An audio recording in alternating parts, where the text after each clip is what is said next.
তো hello guys, কেমন আছেন সবাই? শুভ নববর্ষী। অনেক দিন বাদ ভিডিও আপলোড করলাম। আমি ছিলাম অসুস্থ। তো আমাদের বাড়িটা দেখতে পাচ্ছেন এখনও ভালো করে কমপ্লিট হয়নি।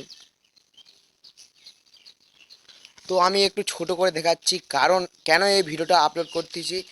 বর্তমানে কোনো ভিডিও কন্টেন্ট নাই, তার জন্য আমি এই ছোট ভিডিওটা আপলোড করতেছি চ্যানেলটা একটু রানিং করার জন্য। আমি যাচ্ছি এখন ঘরে, দেখতে পাচ্ছেন আমি উল্টা করে ক্যামেরা রাখছি কারণ আমার ক্যামেরা ফোনটা তো একটু খারাপ হয়ে গেছে তার জন্য। তো আমি অ্যাক্সিডেন্ট করছিলাম, তোমরা তো সবাই মনে হয় জানো।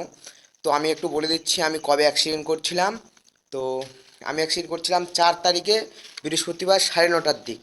বাইক নিয়ে আমি বুঝতে পারিনি কীভাবে অ্যাক্সিডেন্ট করছি, সেটা চলে গেছে, ওটা বাদ দাও। তো আমি ঘরে আসলাম এখন। আমি যে এই ঘরে ঢুকছি কাউকে বলিনি, বন্ধুগুলোকে বলতে পারিনি কেন। তো মিস্ত্রিগুলা একটু ডেলি আসে না। তো আমি দেখাই দিচ্ছি একটু। এই দেখতে পাচ্ছেন এই ঘরটা এখনও কমপ্লিট হয়নি। দেখতে পাচ্ছেন একটু কমপ্লিট হয়েছে। এই যে এই ঘরটাতে আছে, এই ঘরটাতে আমি ঢুকছিলাম যেদিন অ্যাক্সিডেন্ট করি তারপরের দিন, আই মিন সম্ভবত 5 তারিখে।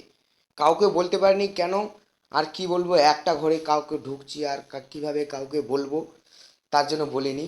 তার জন্য আমি সরি, দুঃখিত তার জন্য।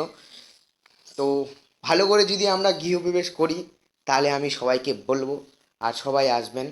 তো আজকে বেশি কিছু বললাম না কারণ এখনও ভালো করে সুস্থ হয়নি। পাটা একটু হয়ে আছে। কালকে ডাক্তারের কাছে গেছিলাম, ওষুধ আনলাম। এতগুলা ওষুধ আর কি বলবো, ওষুধ খেতে যে আমার কষ্ট হয় সেটা আমি কিভাবে বুঝাবো। তো বেশি কিছু বলতেছি না।